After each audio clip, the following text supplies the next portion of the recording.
You can say the Jaya Dvani. Microphone.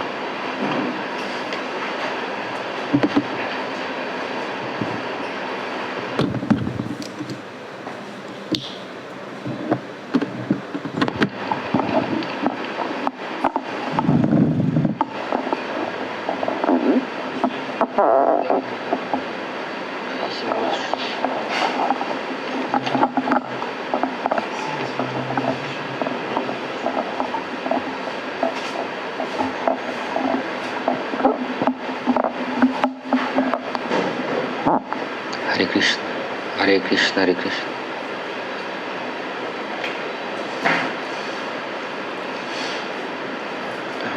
Jai Shishi Guru Gaurangandhara Giri Hari Radha Vinod Bihari Ki Jai. Om Vishnupata Shtota Rashata Srimad Bhaktinata Padmanabha Swami Maharaj Shri Gurudev Ki Jai. Нити Лила Правишна Om Vishnupata Shtota Rashata Srimad Bhaktinata Swami Maharaj Shri Prabhupada Ki Jai. Нити Лила Правишна Om Vishnupata Shtota Rashata Srimad Ashtota Rashata Srimad Bhakti Rakshak Siddharga Swami Maharaj Ki Jai. Нити Лила Правишна Om Vishnupata Shtota Rashata Srimad Bhaktivedanta Нити Лила Правишна Om Vishnupata Shtota Rashata Srimad Bhaktivedanta Narayana Swami Maharaj Ki Jai. Нити Лила Правишна Om Vishnupata Shtota Rashata Srimad Bhakti Pragyan Keshava Gosvāmī Maharaj Ki Jai. Нити Лила Правишна Om Vishnupata Shtota Rashata Srimad Bhakti Siddhanta Sarasвати Тхакур Джагат Гуру Парамхамса Госвāmī Шрила Прабхупада Ки Джай. Махабхагавата Шрила Горкишвара Дас Баджи Госвāmī Maharaj Ки Джай.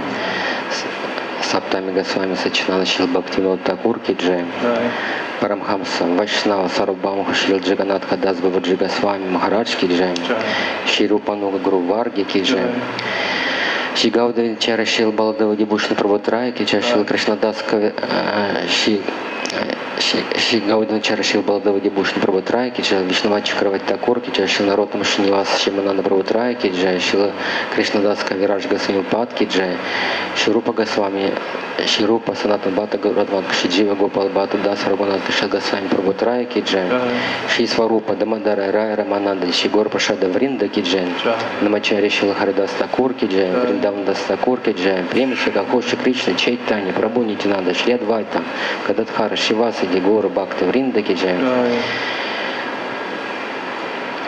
Джай Шиши Рада Кришна, Рада Гокуланандана, Рада Шимасундара, Рада Рамана, Рада Гопината, Рада Мадмохана, Рада Лалита Мадхава, Гандары Кагири Хари, Рада Винод Бихари Ки Джай.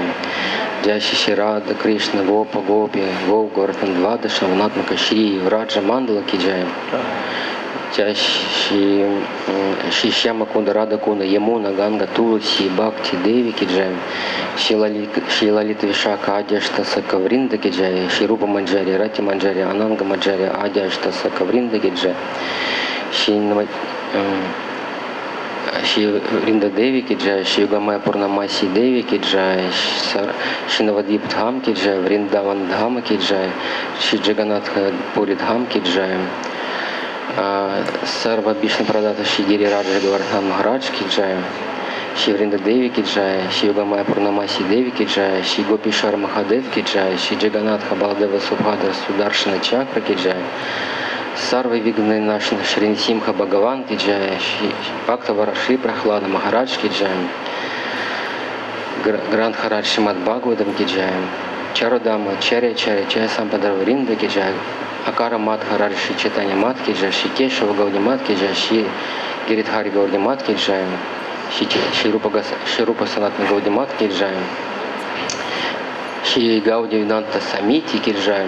Шри Харинама Санкиртана Ки Джай. Махаманта Хари Кришна Ки Джай. Кришна Баларама Ки Джай. Шри Бхакти Деви Ки Джай. Ананта Коми Вашнава Вринда Ки Джай. Самагада Бхакта Вринда Ки Джай. Нитай Гора Примананда Хари Хари. Shri Krishna Chaitanya Prabhu Nityananda Shri Advaita Gadadhara Shivasari Gaur Bhakta Vrinda Shri Krishna Chaitanya.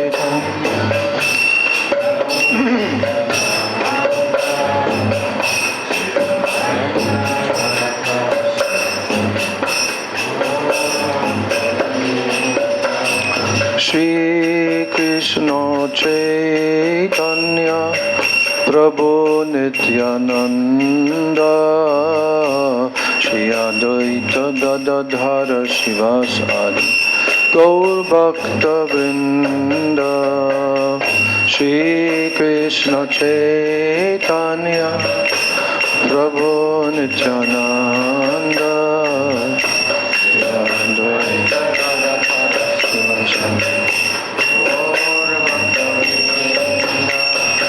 Shri Krishna Chaitanya Prabhu Nityananda Shri Advaita Gadadhar Shivasari Gaur Bhakta Vrinda Shri Krishna Chaitanya Prabhu Nityananda Shri Advaita Gadadhar Shivasari Gaura Bhakta Vrinda Gauranga Balite Have Pulaka Sharira Hari Hari Balite Nayane Babinira Gauranga Balite Have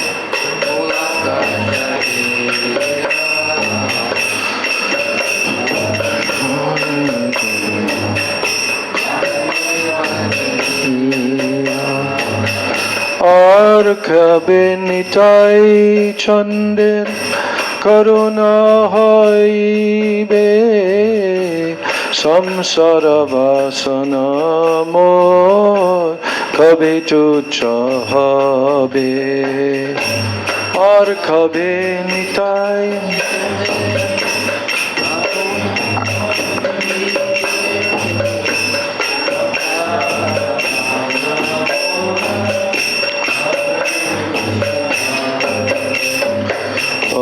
বিষয়া ছড়িয়া কবে শুদ্ধ হবে মন কবে হাম হে রব শ্রী বৃন্দাবন বিষয়া ছড়িয়া কবে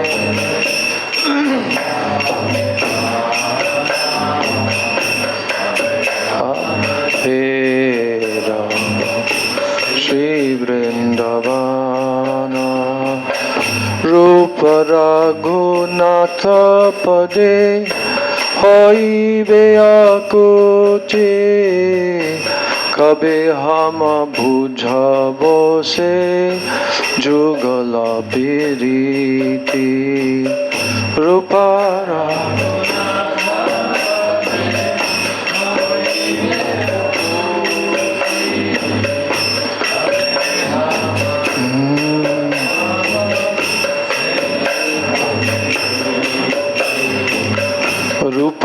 Raghunatha Pade Rahu Morayas Prarthana Koroye Sada Narottama Das Rupa Raghunatha Pade Morayas Prarthana Koroye Sada Narottama Das Gauranga বলিতে হবে ফুলাকা শরীরা হরি হরি বলিতে নয়নে পাবে Nira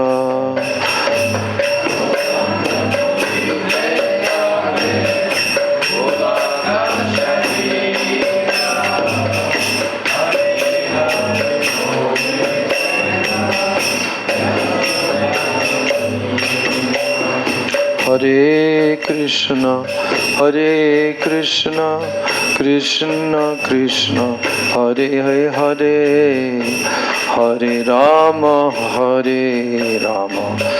Rama Rama, Hare Hare.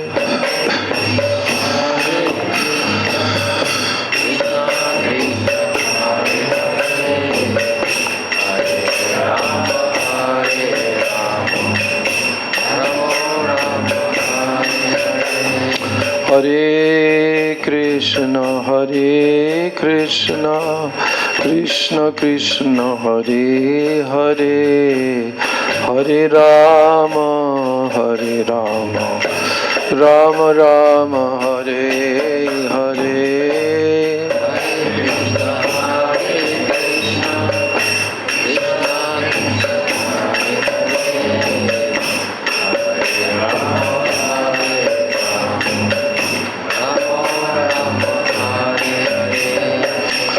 Hare Krishna,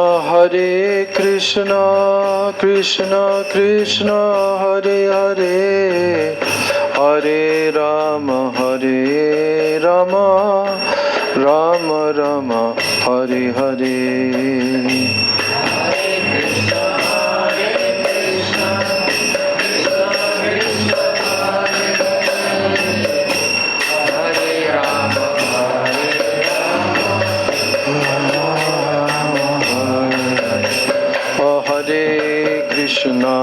Hare Krishna, Krishna Krishna, Hare Hare, Hare Rama, Rama Rama, Hare Hare. Hare Krishna, Krishna Krishna, Hare Hare,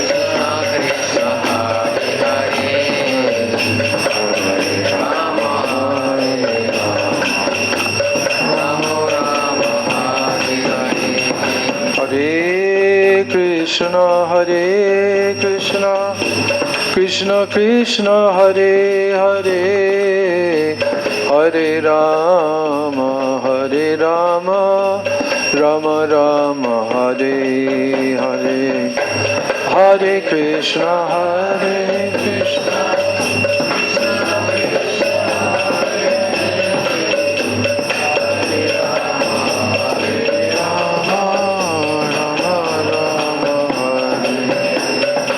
Nitai Gauranga, Nitai Gauranga, Nitai Gauranga,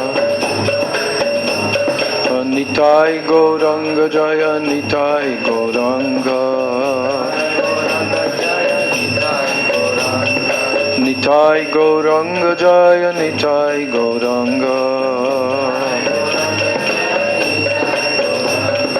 Nitai Gauranga, Nitai Gauranga, Nitai Gauranga Jai, Nitai Gauranga. Hare Krishna, Krishna Krishna, Hare Hare, Hare Rama, Rama Rama, Hare Hare. Hare Krishna, Krishna Krishna, Hare Hare, Hare Rama, Rama Rama, Hare Hare. Hare Krishna, Krishna Krishna, Hare Hare, Hare Rama, Rama Rama, Hare Hare. Jai Gaur Hari Bol, Hari Bol, Hari Bol, Hari Bol, Bol, Hari Bol, Hari Bol. Nitai Gaur Hari Bol, Hari Bol, Hari Bol, Hari Bol, Hari Bol, Hari Bol, Hari Bol. Jai Shri Shri Nitai Gaur Premanande, Hari Hari Bol.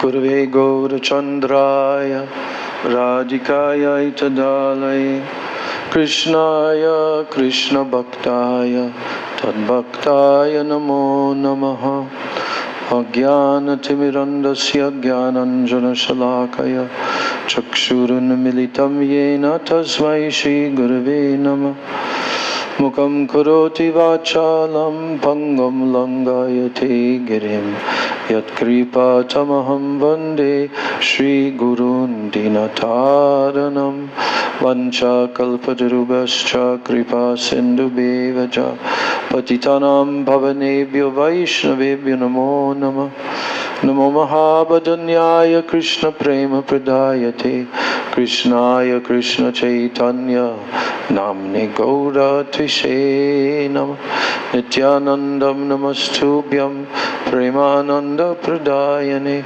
Kalau Kalmashanashaya Janava Pataye Namaha Panchatattvatmakam Krishnam Bhaktarupa Sarupakam Bhaktavataram Bhaktakyam Namami Bhakta Shaktikam He Krishna Karuna Sindho Dina Bandho Jagatpate Gopesha Gopika Kanta Radha Kanta Namostute Tapta Kanchana Gaurangi Radhe Vrindavaneshwari Vrishabhanu Sute Devi Pranamami Hari Priya Vrindai Tulsi Debai Priyai Keshavasya Cha Krishna Bhakti Prade Devi Satyavachai Namo Namah Shri Krishna Chaitanya Prabhu Nityananda Shri Advaita Gadadhar Shivasadi Gaur Bhakta Vrinda Hare Krishna Krishna Krishna Hare Hare Hare Rama Rama Rama Hare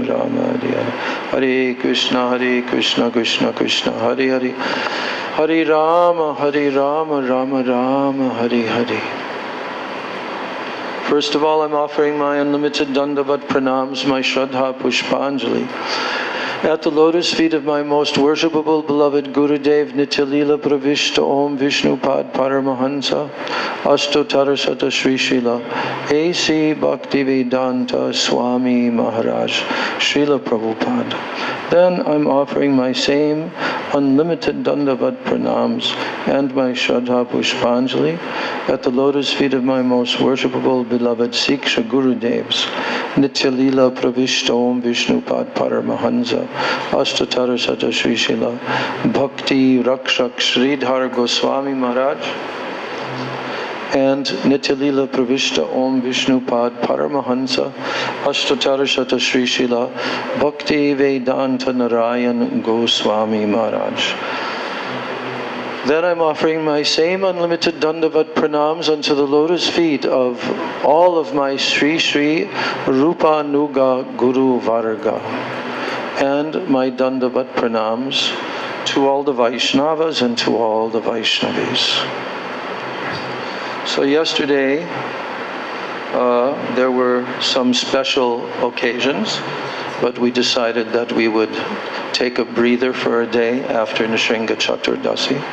So now we're resuming, and we will cover, briefly, we will cover these personalities who are appeared on the full moon.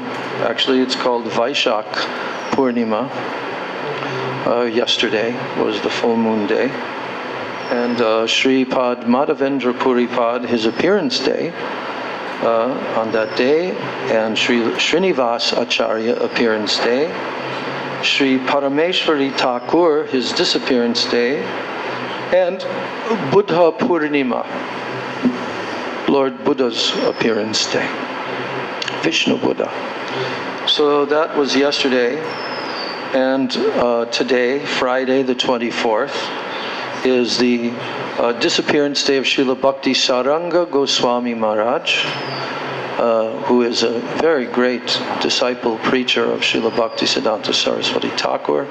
I have a very special liking for him, because when I read his biography the first time a few years ago from Srila Bhakti Vigyan Bharati Gosvāmī Maharaj, I became so overwhelmed what kind of personality he is. And he was very near and dear to our Srila Prabhupada also. So we'll cover these topics. Just wanted to mention that a message was sent to me by Raghava Maharaj this morning about a cyclone. Have you heard about that? Oh, you heard already? Cyclone coming? Okay. So it's supposed to be touching down. They don't know exactly when, but sometime around the 26th. And the rains, very heavy rains and wind, is supposed to be starting to come onto the shore. Could be in Calcutta, also the Sundarbans at the southernmost point of Bengal. Those jungle areas should be hit by the cyclone. And the rains are supposed to be coming between the 25th and the 27th in Calcutta. Heavy rains. They even said X amount, so many centimeters of rains. Now, as far as here, probably we'll get winds and rain, for sure we'll get. But because we're so far from the ocean, and the cyclones actually come on the ocean mostly, and the land that is just there on the ocean. I was in Jagannath Puri when they had that hurricane cyclone. When was that? You were also there. I think that was 2019. 2019, and it also came in the month of May. 18. So it came in the month of May, and also according to this weather report, this May month is the month when many cyclones have come over the years. So it's really the atmospheric condition in the month of May is particularly productive of cyclones. So anyway, that's a bit of news. We will see what comes our way. And but our Gaurangi, Devi Dasi, she is going to fly on the early morning of the 29th, and she has to leave here on the 28th. Oh, early morning of the 30th, okay. So she has to leave here on the 29th. So probably we'll have to see what is the situation at that time, but should be okay. Should be okay. And no matter what happens, it's always okay for the devotees. Understand? It's always okay for the devotee, no matter what happens. It's always favorable. Yes, always. Okay, so now to go to the topics.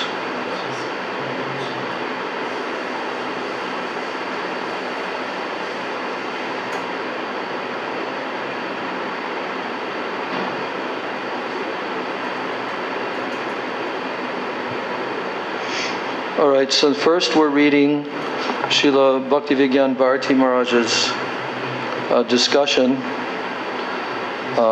This Vaishak Purnima, that is the name of this month's full moon, Vaishak Purnima. And also, it wasn't mentioned on the calendar, but also that day, yesterday, was the appearance day of Sri Radha Raman Ji. Yesterday. And in Vrindavan, big festival at Radharaman temple, and where the place where Radharaman actually appeared, that place has a beautiful mandap there. I'm sure they're decorating and so many things. Yes, and there's also Parameshwari Thakur also appeared. And it is also Sri Krishna's Pool Dol Vihar. That means that there is a boat, and Krishna is put onto that boat and is decorated with many flowers, and he is pushed here and there on that boat. So Srila Bharati Maharaj is telling that today is a very special day, for it includes so many auspicious titis. It is the appearance day of Sri Radharaman Dev, of Srila Srinivasacharya, and the disappearance day of Srila Parameshwari Thakur. Today, Krishna also enjoys in a pond on a flower boat, and this occasion is called Sri Krishna's Pul Dol Bihar. And also it is Buddha Purnima, the appearance day of Lord Buddha. And then he reminds us, as he always does, that we must definitely honor the appearance and the disappearance days, both of the Vaishnavas. This is because their remembrance is the treasure of our life, and their forgetfulness is our misfortune. Thus, in whatever way that we remember them, we will meet with auspiciousness. So first, we have a nice picture of Radharamanji, and our Gaurangi has sewn clothing for this very form of Krishna. How fortunate. And I have some clothing in my room from Radharaman as Radharaman's prasad. So, Gopal Bhatta Goswami, he used to serve some group in a box. He had Shalagram Shilas. He used to perform archan and so forth. However, at that time in Vrindavan, the deities of Madan Mohan, Govinda Dev, and Gopinath, they manifested, and they were being worshipped very nicely by Srila Sanatana Goswami, Sri Rupa Goswami, and Sri Madhu Pandit, respectively. But Gopal Bhatta Goswami felt in his heart that if my Shalagram Shila also had a deity form, then I could have also decorated him very attractively. So Gopal Bhatta Goswami just wished for it. And immediately, from the Shalagram Shila, he doesn't say here, but the next day, Gopal Bhatta Goswami opened up his box, and there was Radharaman in his box. So, the Radharaman deity manifested on this very titi. And that is why in the Radharaman temple they celebrate with great festivities on this day. The deity is very small because it has manifested from a shaligram. Now, Buddha Purnima. Today is also Buddha Purnima. Now, originally, Srila Vyasadeva, he divided the Vedas into 4 divisions. What are these 4 divisions of the Vedas? Do you know? Rig Veda, Sama Veda, Atharva Veda, Yajur Veda. Now, the Rig Veda, it consists of all different mantras. The Samaveda consists of many hymns, many songs. The Yajur Veda consists of details related to yajnas, sacrifices, and also other actions. And the Atharva Veda, guess what the Atharva Veda contains? Guess what the Atharva Veda contains? The Atharva Veda contains knowledge in the mode of ignorance, where information about how to cast a spell, how to kill, and so on is described there. Now, influenced by this, people also started performing human sacrifices. The masses of people, they were headed in that direction. So it was not a simple task to stall such practices. So for this reason, Bhagavan himself, he came as Buddha. And he went to the extreme. What was that? He told everyone, he preached, don't follow the Vedas. But yet, he took and he taught the words from the Vedas itself. What is that? Ahimsa paramo dharma mam sarvani bhutani. Now this was done due to the time, the place, and the circumstances. So Vishnu Buddha, we worship him. He is an incarnation of Krishna. And that's why you see him on our circumambulation of the altar. So, this religious principle of ahimsa. Here it says ahimsa paramo dharma. What does that mean? It means that non-violence, to be non-violent, is param dharma. This is the supreme dharma. This is a statement in the Vedas. Now Lord Buddha, he told people don't follow the Vedas. Why? Why did he tell people not to follow the Vedas?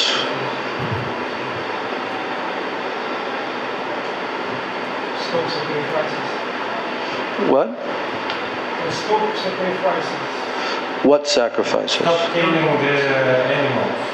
Yes, because they were doing animal sacrifices here, there, everywhere. Killing animals, killing. But they were doing it in the name of the Vedas because certain animal sacrifices are allowed in the Vedas. So they did that. And even Srila Bharati Maharaj mentions that they were headed towards what? Human sacrifices, not just animals. Because of the Vedic statements, how to kill, how to perform human sacrifice, it's all there in the Vedas. So it was not easy, it was not an easy task that anybody could do to stop this from happening. Because the whole human society in Bharatvarsha, they were headed in that direction. Killing animals indiscriminately. So therefore, what did Lord Buddha do? He preached non-violence. Now, non-violence in and of itself is not the highest dharma, of course, but in some parts of the Vedas it says that. Ahimsa paramo dharma. To be non-violent. But what is the highest actual dharma in the Vedas? Savai pungsang paro dharma. Yato bhakti radhokshaje. Ahoitu kiya pratihata. Yayatma suprasidati. That's the highest. That is the param dharma for the human beings.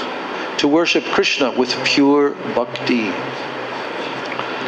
But in order to affect these people in the tamagun, in the mode of ignorance, this could not be preached. Therefore, he preached non-violence. Stop killing animals. Like that. And he succeeded to do that. So we worship Lord Buddha as a very merciful incarnation of Lord Krishna. But we should know that the Buddha that most people know of nowadays around the world, he is not this Vishnu Buddha. There was another Buddha who came after this Vishnu Buddha. He was born in Nepal, and then he came down to Gaya, where the Vishnu Buddha was born, and he performed austerities and so forth. But that Buddha, who later became known as Shakya Singha Buddha, so he preached this bogus philosophy that there's no soul, like Buddhism. That Buddhism denies the fact that the human beings have an eternal identity. No. Their whole position is nirvana. Do you know what nirvana means? Nirvana?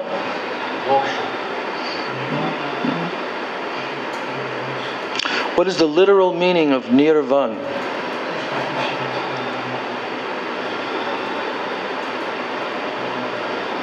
What?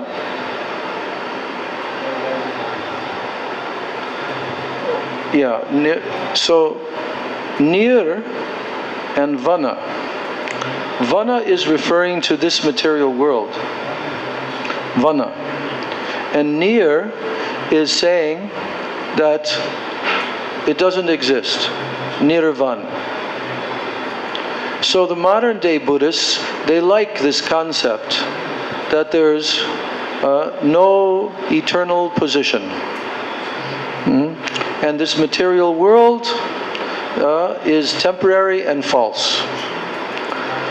But that conception of Buddhism also became mixed with Mayavadism.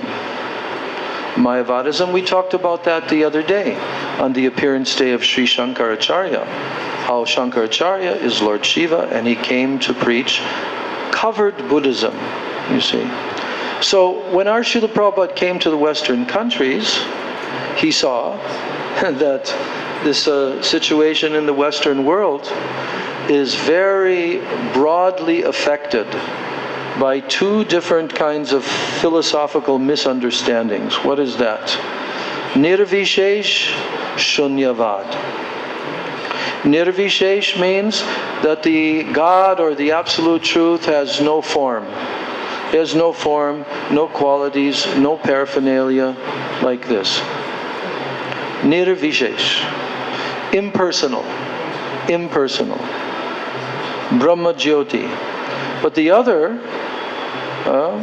Nirvisheshvad and Shunyavad.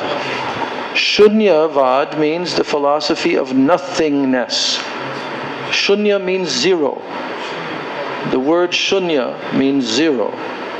Shunyavad means the philosophy of nothingness. That is modern day Buddhism, and Western people become taken in by it because they're suffering in the material world, which has forms and shapes, this and that. And they like this idea, like the picture of Lord Buddha, that he's simply sitting and he's going internal and he's finding his full satisfaction. So they try to mimic that. And they try to go to yoga classes to learn Hatha Yoga, this and that.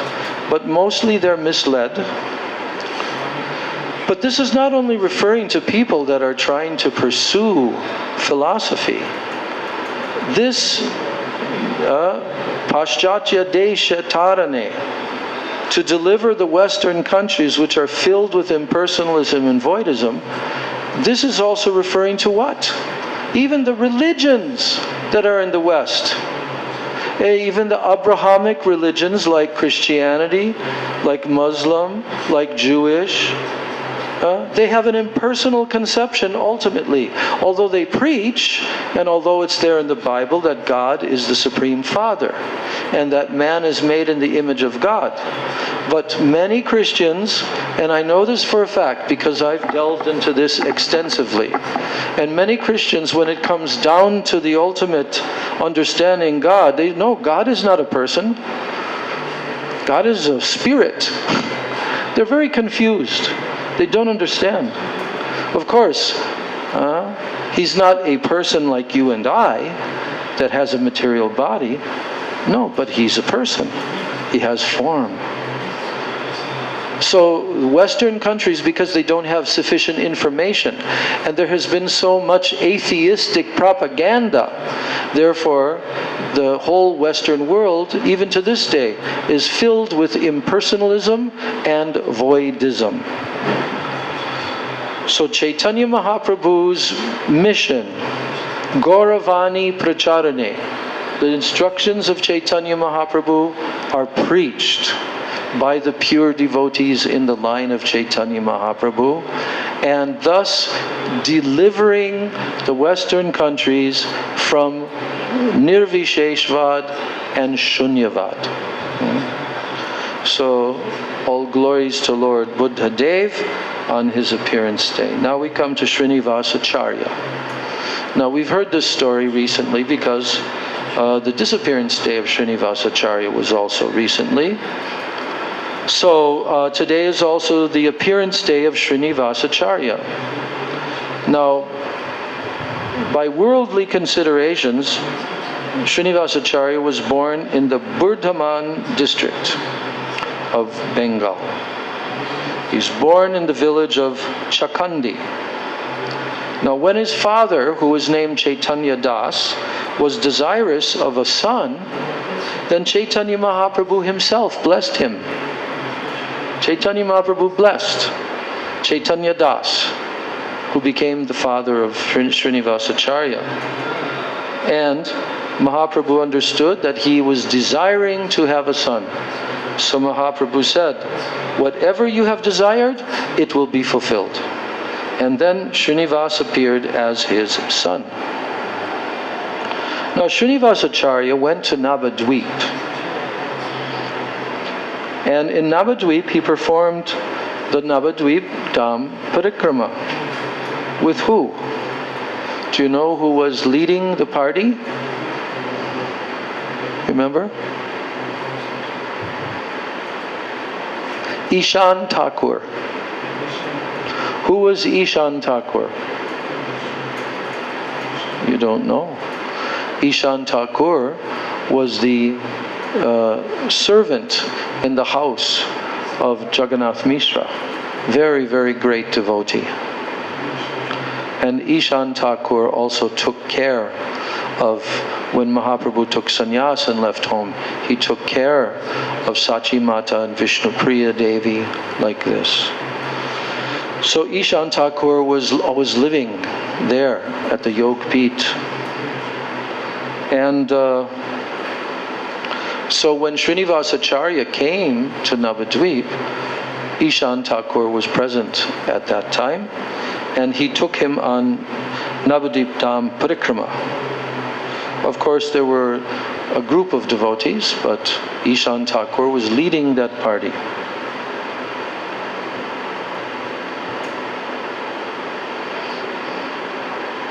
Now, Srila Bharati Maharaj is saying that all the different very exalted Vaishnavas who desired to meet with Mahaprabhu and other Vaishnavas. So what would happen is when those Vaishnavas came, then that Vaishnava already left this world. This is the case with Srinivasacharya. So many Vaishnavas left the world before he could reach to Navadvip and Jagannath Puri. But at last he was able to meet with Gadadhar Pandit. We read about that the other day. The Gadadhar Pandit, he waited for 11 months after Mahaprabhu left the planet in Jagannath Puri. And Gadadhar Pandit was weeping and in such extreme separation. But he waited because he knew that Srinivasacharya was coming. And he wanted to give very powerful blessings to Srinivasacharya. Now Srinivasacharya he had heard that Gadadhar Pandit had a copy of the Srimad Bhagavatam. It was very rare in those days that somebody had a copy of the Srimad Bhagavatam. Why? Because every single copy had to be done by hand. There were no machines to do it back then. So, when he came and met Gadadhar Pandit, he also asked to see the Srimad Bhagavatam that Gadadhar Pandit was always reading from. He was reading to who? He was reading to Gauranga Mahaprabhu himself. And also he was reading it on his own. So when Gadadhar Pandit showed him that Srimad Bhagavatam, and Srinivasacharya opened up the book, he noticed that on every page, the actual writings, they were completely blurred and washed away by the tears of Gadadhar Pandit. And so he could not read it. They were not legible. Now, Srinivasacharya went to another place. only to discover that the other copy was also in the same condition. So he returned to Puri, but by that time Gadadhar Pandit also had left his body. So then next, he approached Abhiram Thakur. We heard about Abhiram Thakur the other day, because Abhiram Thakur had a whip. What's the word again in Russian? Yeah, nut. Like a Danish name, Knut. Okay. Similar name. Okay. So Abhiram Thakur had a whip, and he gave it. It had a name. The whip had a name. You know what the name was? Jai Mangala. Jai Mangala.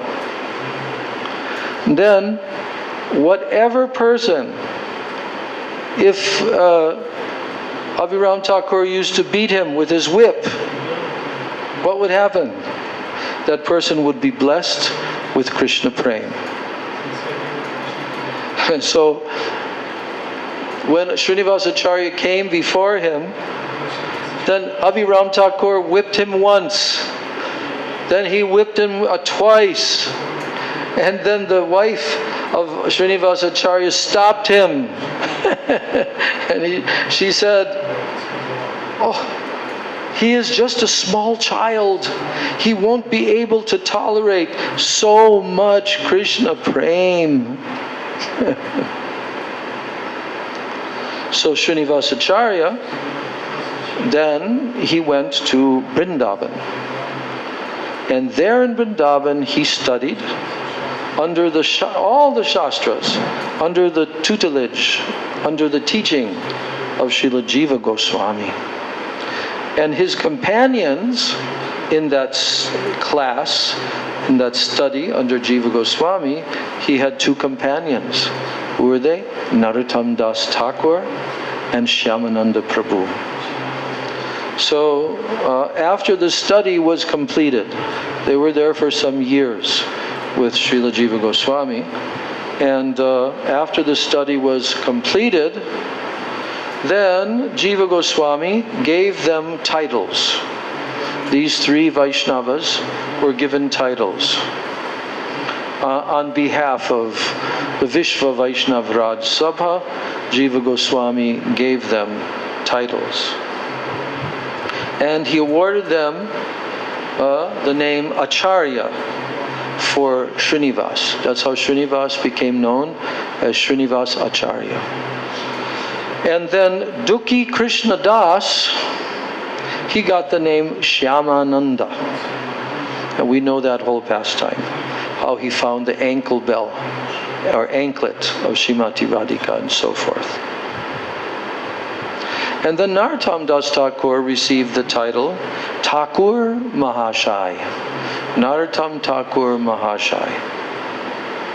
So these three personalities, they together performed the Braj Mandala Parikrama while they visited all the pastime places.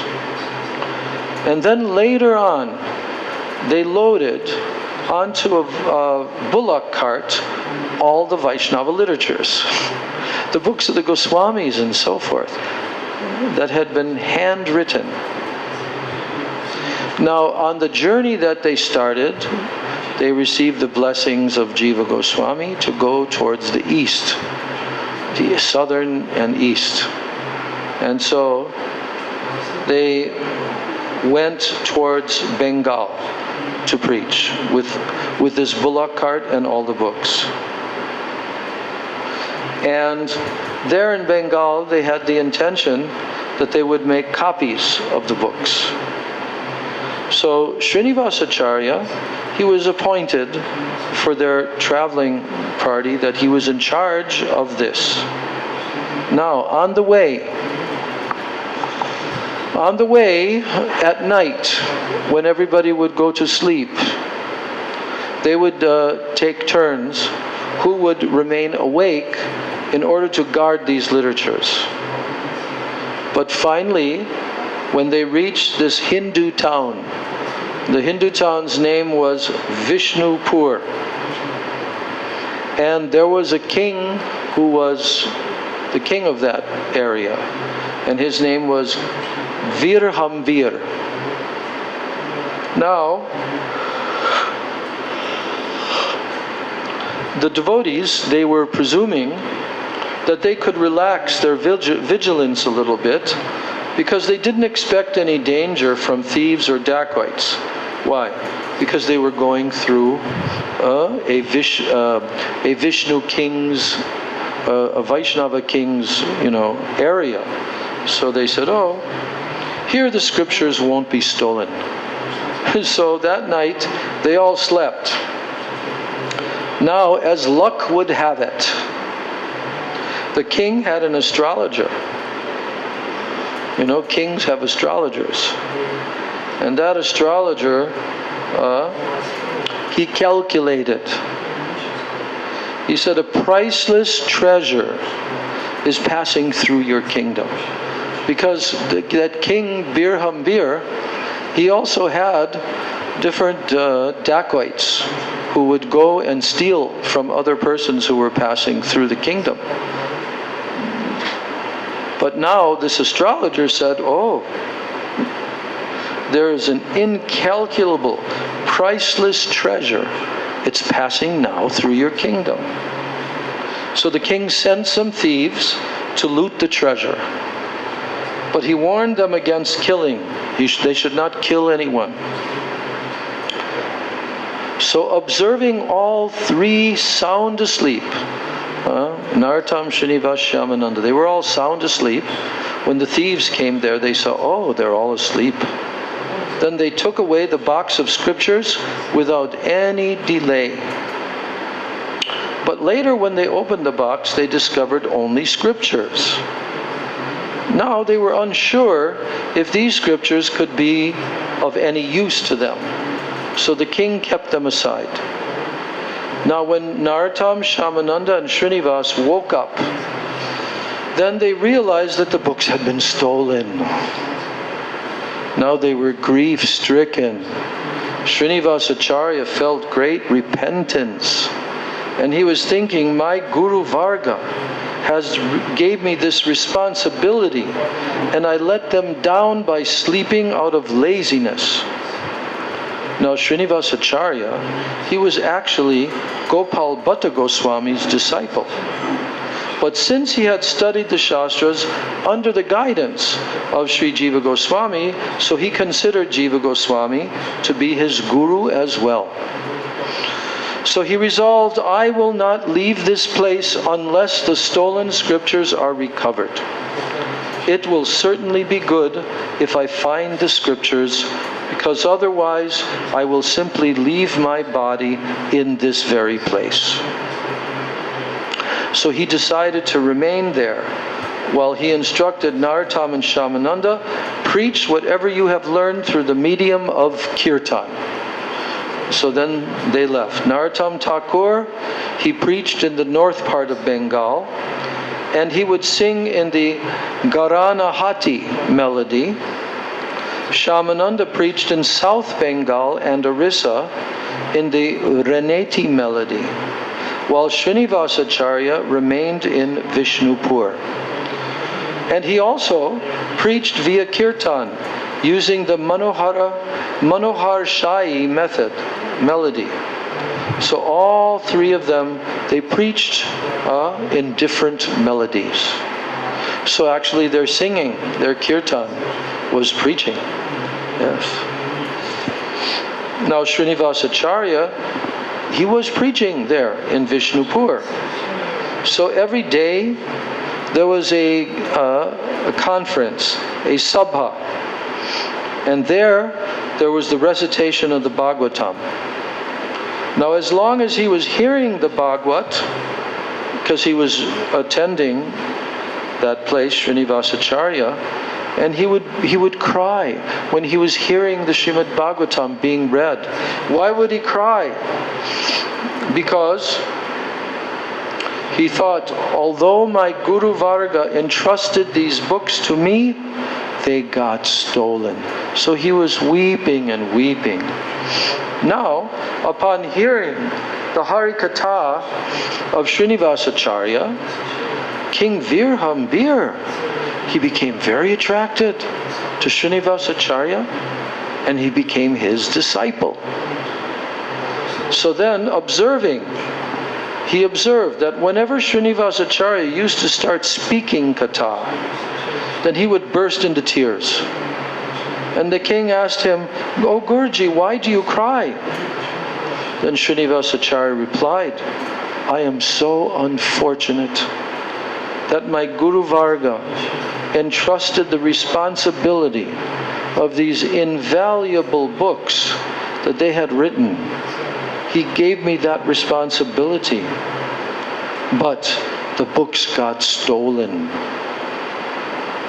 So then, when King Virhambir heard this from Srinivasacharya, he brought the box and he opened it to show the books.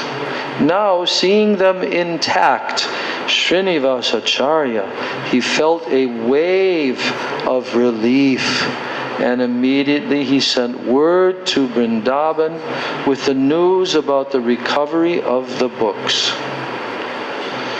And earlier, Srila Kaviraj Goswami, he had also become worried, thinking that the Chaitanya Charitamrita book had disappeared from this world.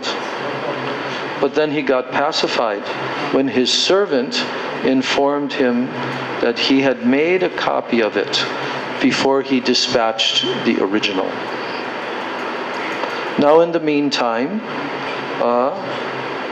he heard, Krishnadas Kaviraj Goswami heard, that Srinivasacharya had recovered all the scriptures. And he became very happy. So Srinivasacharya, actually he established the Madan Mohan deity, and it still remains there. Where? In Vishnupur. He established Madan Mohan deity there. Now when the kingdom was attacked, then Madan Mohan blew the enemy away with a kaman, that means a cannon, named Dal Mandala. Even now people go there to see that cannon. So, who did this? Who blew away with the cannon these persons who were trying to attack the kingdom? The deity, Madan Mohan. He operated the cannon and he blew away all these military forces that were trying to attack. So that cannon had a name. It was called Dal Mandala, Dal. And even now, people go there to see that cannon when they go to visit that holy place. Now, from the disciplic succession of Srinivasacharya, the various pujaris in Vrindavan, pujaris of the Gopinath deity, Madan Mohan, Govinda Damodar, all the other deities also. These pujaris, they were in the disciplic succession of Srinivasacharya. So that is why even today in Jaipur, you will observe that all the pujaris are Gaudiyas. And this is all due to the mercy of Srinivasa Acharya. Even the pujaris of Madan Mohan in Karoli, they are Gaudiyas. And the root of this is Srinivasa Acharya. So the Sad Goswami Ashtakam that we sing, that was composed by Srinivasa Acharya.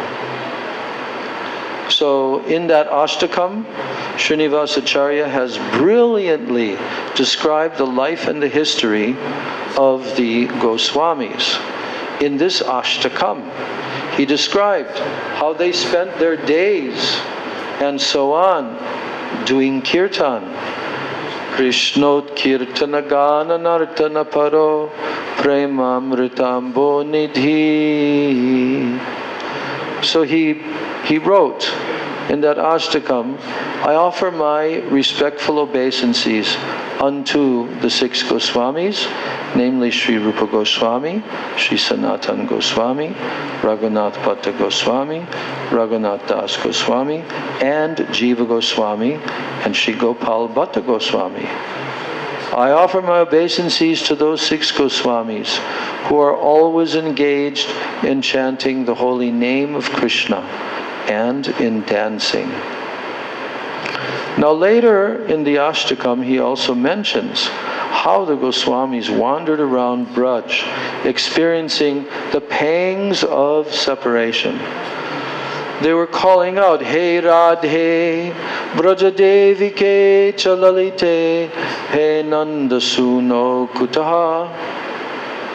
Now crying out to Srimati Radharani, saying, Hey Radhe Brajadevike, where are you? Are you in a forest on the banks of the Yamuna? Are you near Radha Kunda? Where can I find you? So like this, they searched in a mood of Mahavivala. Everything had been revealed in this Ashtakam. So now, that's Srinivasacharya's Katha from Srila Bharati Maharaj, and now he goes and very briefly he tells about another great personality whose disappearance day is today, and that is Srila Parameshwari Thakur. Now, where was Parameshwari Thakur born? In Attapur. That is in the Hooghly district of West Bengal. And in fact, in that very place, his deities are still being served there. So, Parameshwari Thakur was born in the family of Vaidyas. A Vaidya is a doctor, a physician. So in another song, Vaishnava Vandana, it is said, Parameshwar Das Thakur Vandibo Savadhane Shrigale Loyal Nam Samkirtan Stane. And this is telling that one time, when Parameshwari Thakur was in the midst of big, huge Samkirtan, then there were so many devotees who assembled there. Then some atheist person, he took a dead fox and he threw it into the middle of the Sankirtan party. You know what a fox is? What's your word for fox? Do you know the word for fox?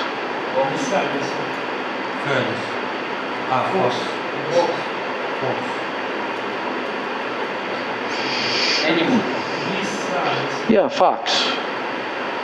Fox. Not really. It's in the family of cats. Cat family, not dog family. But it's a fox. So, in Samkirtan, the atheistic persons, they took this dead fox, this animal, they threw it into the middle of the Sankirtan party. And you know what happened? Parameshwari Thakur, he revived that Shrigala. Shrigala means fox. He revived it. He made it alive again, and he also made him sing kirtan, this fox. That was the power of Parameshwari Thakur. Can you do that? Hell no.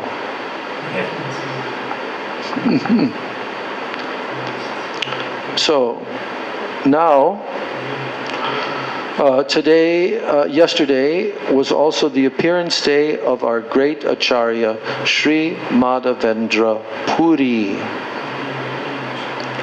Madhavendra Puri is the guru of who? Yes, and many other disciples also. But he is especially the guru of Ishwara Puri, who became the guru of Sri Chaitanya Mahaprabhu. Yes.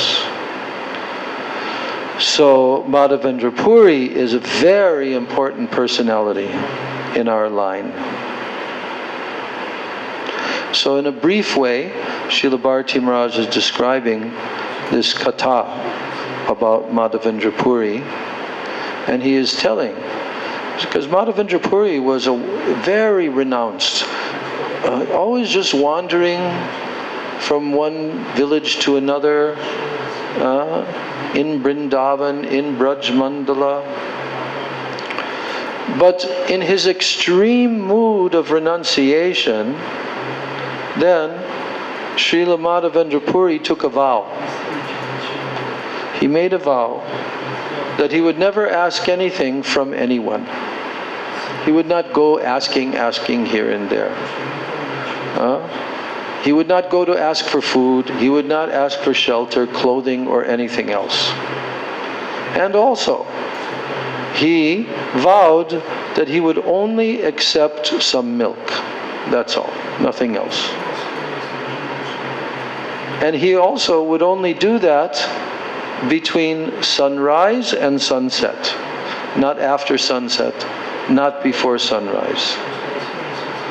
So he was not inclined to accept anything more. So this is known as ayachaka vritti. Ayachaka vritti.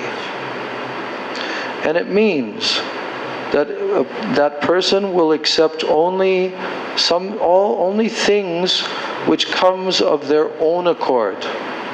Not that he's asking anyone for it. No, they just suddenly, a person comes, gives it to him. So that's called ayachaka vritti. Now he did not take these vows to impress others, or to obtain name, fame, or material benefit, but solely he took these vows for the purpose of engaging all his time in chanting the names of the Lord and in remembering his pastimes. Vows like this of Madhavendra Puri, this is not appropriate for all different types of devotees. It is only appropriate for very advanced devotees like Madhavendra Puri Pada. Why? Because they have already established a deep relationship with the Lord. So only they can take such vows like this. Srila Bharati Maharaj is telling a story that once when he and his preaching party went to Haridwar, so they heard of one sadhu from other people while they were there. And this sadhu was very famous. Why? Because he never asked for anything from anyone. And he was only surviving on whatever came by itself. But when the devotees approached him, who was sitting, then they noticed that he had a sign, a board in front of him. And written on the board was, "If any devotees of the Lord wish to donate rice, dal, and so on, I will accept." So obviously he was being very deceitful, because he was trying to become very renowned as a person who never asks for anything. But then he made the exception, well, I didn't say that I wouldn't ask in writing. So he made a signpost asking. But Madhavendra Puri Pad, he was not like this so-called sadhu. He completely depended on the Lord, and he never advertised his vows to anyone. So now a question becomes raised by Srila Bharati Maharaj, that in the Bhagavad Gita, Krishna makes a promise in the 9th chapter, verse 22. What is that verse? Ananyas chintayantu mam ye jana paryupasate tesham nitya viyuktanam yogakshemam vaham yaham. So what is the meaning? What is Krishna telling here? He's saying in the Gita to Arjuna, for those persons who are devoid of any other desires, and they are always absorbed in contemplation of me, and who always are engaging in worshiping me, then for those devotees I personally carry all their necessities. I personally carry all necessities of my devotees. And I also preserve what they presently have. So Sri Krishna, he promises that he will take full responsibility for the maintenance of a person who meditates exclusively on him. Ananyas chintayantu mam.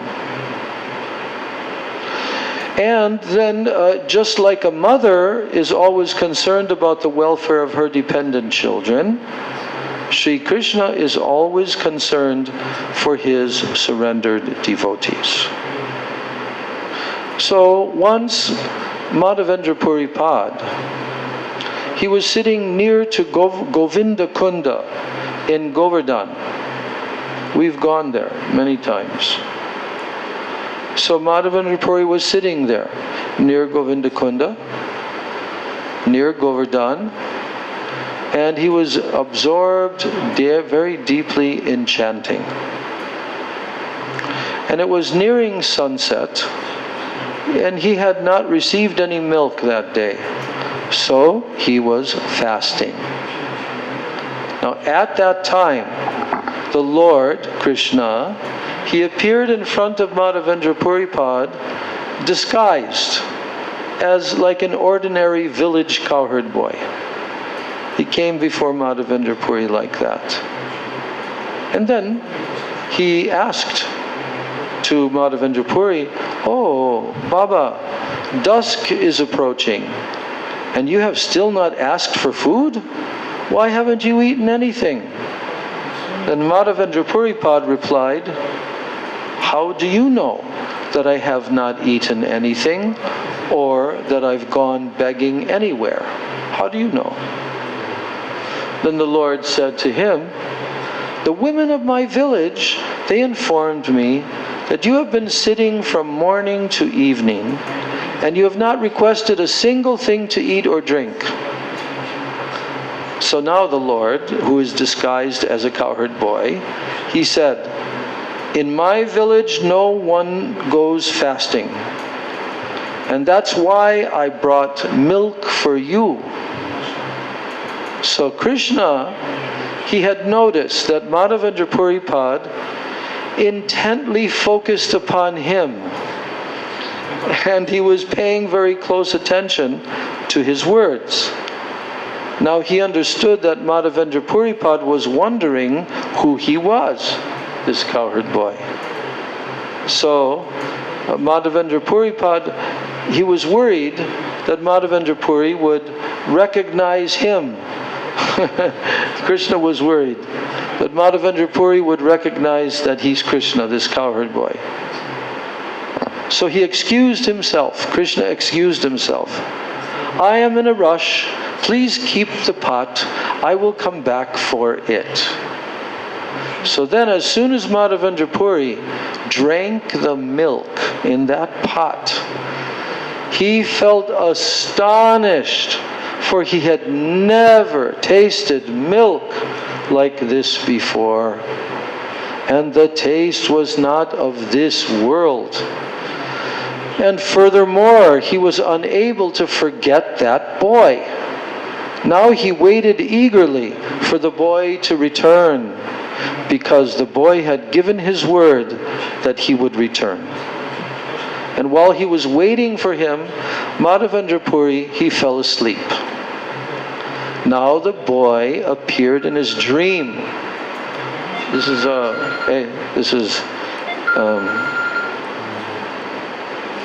yes, Amazon. Yes, coming right now, coming. Okay, so the boy, oh no, I lost it. Darn. Okay, go back there again.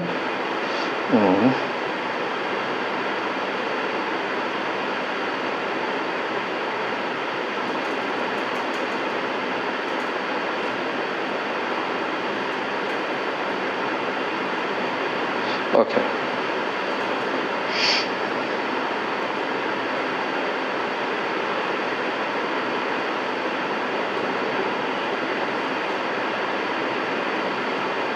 So, then Madhavendra Puripad fell asleep, and then the boy appeared in the dream of Madhavendra Puri, and he said, "My name is Gopal. I was installed by King Vajranabha, and now at one point Mlechas and Yavanas came to attack. So my sevaks, they feared that I would be attacked.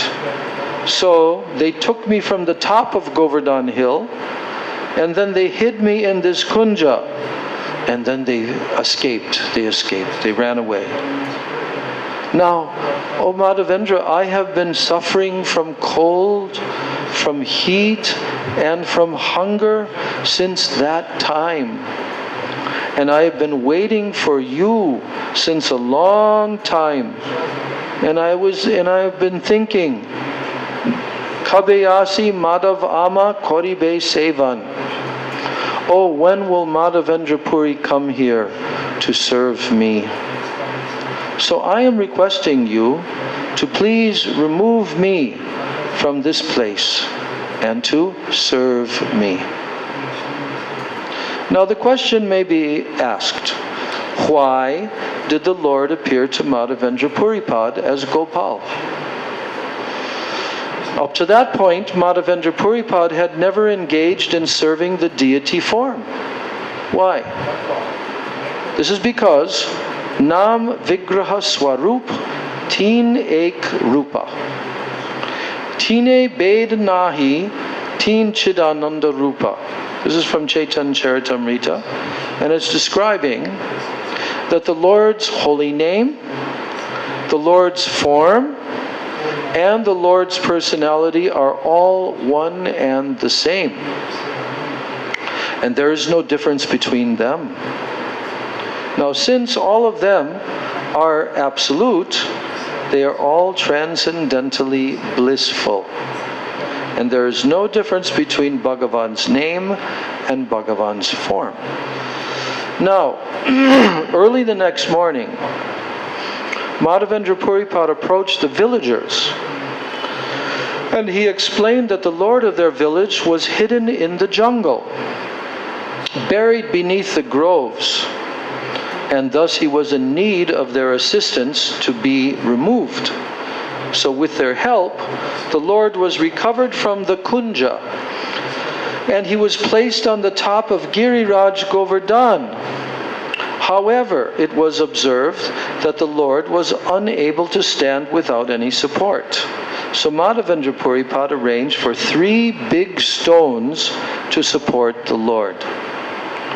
So, how is it possible that the same Lord who walked to give milk to Madhavendra Puripad and spoke directly with him, now that same Lord is requesting assistance, and he's demonstrating complete helplessness?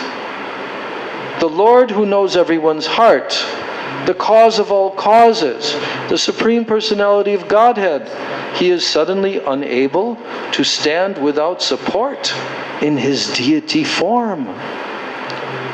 So for the pleasure of his devotees, the Lord performs his pastimes as a deity. He was devoid of independence. This deity is fully dependent, requiring so much assistance. So the Lord performed that pastime. Now, Madhavendra Puripad, he performed the Anakut festival. Anakut, like they do every year, and like they did at the time when Krishna was present. They performed the Anakut festival with a huge piles of so many cooked foods, and all offering to the Lord. So when Madhavendra Puri had rescued the deity and put him properly, so all the village people, some of them, they were pujaris for the deity, and they were serving the deity. And they continued to perform this Anakut festival of huge amounts of bhoga being offered to the deity. How long did they do that? Under the direction of Madhavendra Puri? 2 years. For 2 years with the help of the nearby villagers. But guess what? Madhavendra Puri did not accept any prasadam during that time. Only milk. And even that milk, he would only accept it if someone offered it to him without his asking for it. And he did not break his vow of taking only milk. So we see here that Madhavendra Puripad disregarded his vow of not asking anything from anyone, and he requested the help of the villagers for the service of the Lord. But for himself, Madhavendra Puripad retained his vow of not taking anything besides milk. But he broke his vow for the service of the Lord, but not for his own gratification. So Srila Bharati Maharaj is ending this remembrance by saying, I pray at the lotus feet of Madhavendra Puripad, today remembering him and begging for a particle of his mercy.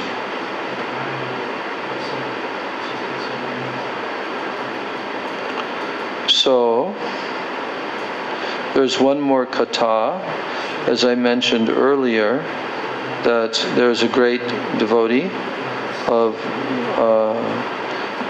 and disciple of Srila Bhakti Siddhanta Saraswati Thakur, who disappeared today on this Titi, the day after the full moon.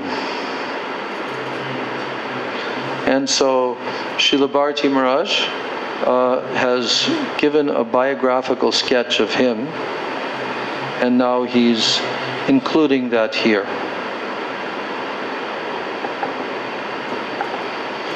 Now, prior to joining the Gaudiya Math full-time, Srila Gosvāmī Maharaj, Bhakti Sāraṅga Gosvāmī, he was known as Sri Atul Chandra Bandyopadhyay, and he worked for the Indian Railways. Now, they provided him with a very stable residence.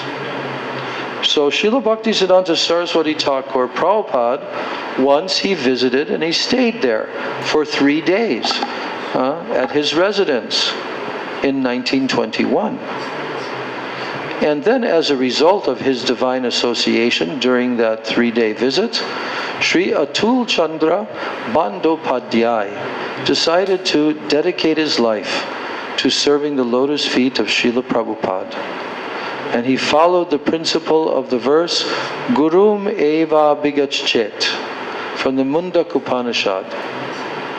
He understood that upon approaching Sri Guru, one ought to surrender oneself completely without returning home for anything. So, therefore he packed all his household bureau, all his household items, his table, his chair, his bureau, and so on. And he packed them all onto a truck. and he brought them to the mutt. He did not leave anything behind, so as to ensure that he would never have to revisit his house to settle pending matters. So Sri Atul Chandra Bandyopadhyay and Sri Srimad Bhakti Prakash Aranya Gosvāmī Maharaj, they visited many homes and offices to collect donations and to find new subscribers for the Gaudiya Mutt's weekly magazines titled Gaudiya. Now in those days, the Gaudiya was publishing Srimad Bhagavatam in installments, and then often including pictures of Srila Prabhupada and of Srila Bhaktivinoda Thakur and other Vaishnava acharyas. So one day, a person asked to this Srila Aranya Gosvāmī Maharaj, he asked him the following: Srimad Bhagavatam is said to be non-different from Bhagavan. So why then have you included pictures of mortal humans on its same pages?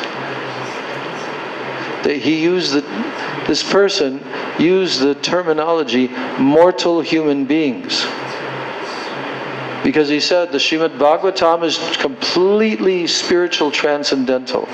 So why have you put pictures of mortal humans on these same pages as the Bhagavatam?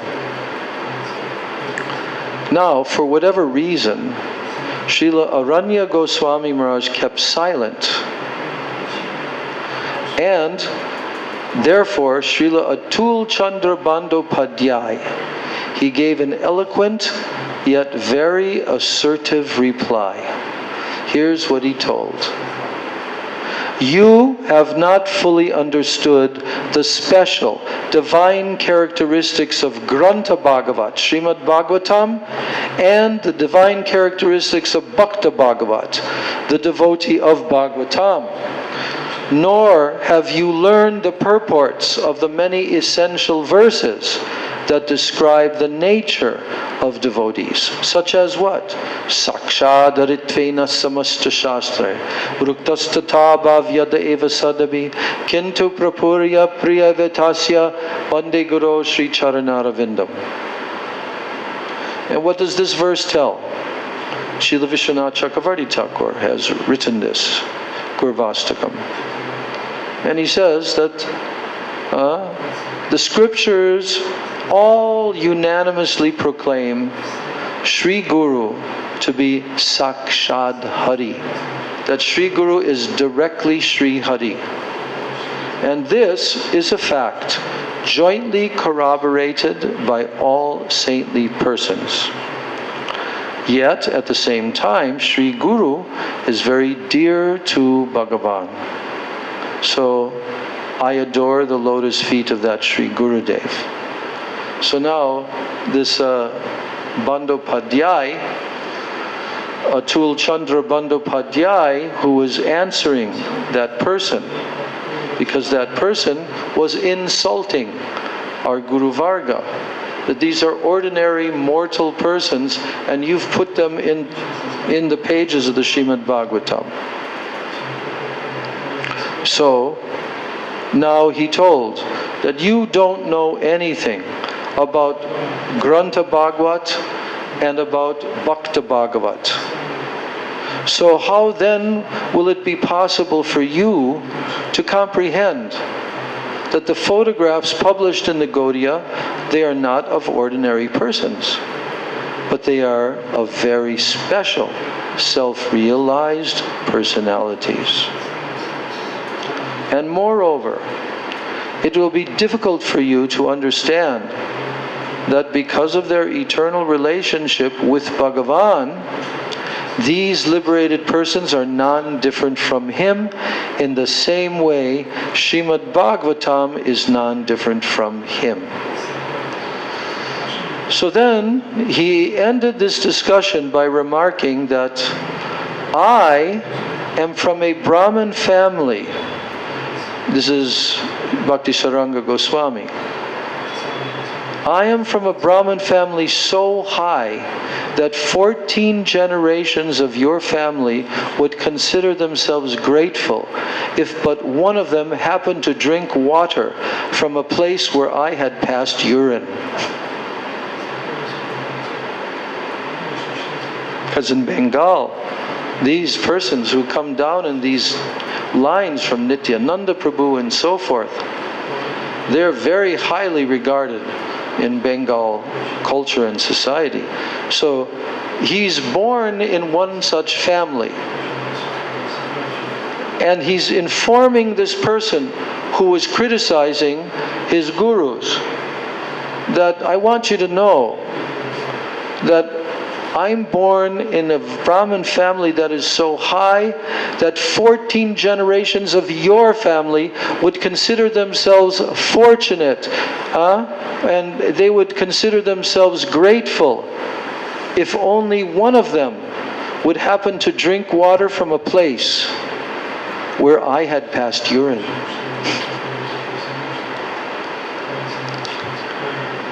Now, he continues and he says, but you, for some reason, you're questioning the Master at whose feet I have offered my head. And you are also questioning the magazine that I have come to distribute. So in the evening time, Srila Aranya Gosvāmī Maharaj recounted the story to Srila Prabhupada. This story. And he told Srila Prabhupada that although he was unable to answer the man's question, Srila Atul Chandra Bandyopadhyay, who was relatively new to the mutt, he gave an apt reply. And upon hearing this, Bhaktisiddhanta Saraswati Prabhupada, tears flowed from his eyes. And then he said, Srimad Mahaprabhu has sent one of his close associates to assist us. So we have heard that Srimad Mahaprabhu and his associates, they appeared before Srila Prabhupada, and they also assured him, they assured Bhaktisiddhanta Prabhupada, the associates and Mahaprabhu assured him that they would provide both the means and the manpower that is required to spread Shuddha Bhakti among the masses of people. You know when they appeared to him? When did they appear to Srila Bhaktisiddhanta Saraswati? Mahaprabhu and his associates, they appeared before him. Do you know when and where?